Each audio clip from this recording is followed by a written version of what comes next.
I'm jumping ahead a little bit, but we're probably going to go back and forth in this interview.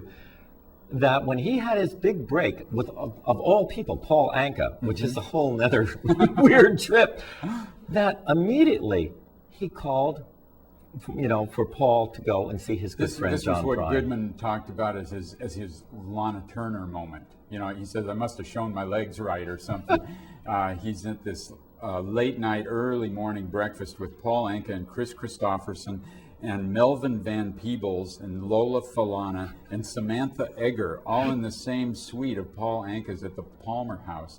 And at some point during this 3 a.m. breakfast, Chris Christopherson nudges Goodman and says, get out your axe and play Would You Like to Learn to Dance?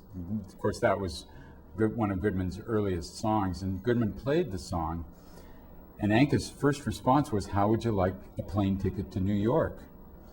Well, Goodman, not only his passion was music, and we'll get into this, he also was diagnosed with leukemia. He wasn't supposed to live long, and he was just 2 years after his diagnosis. What would you do if somebody offered you basically, the key to the Music City to come and do a demo and maybe get a record contract?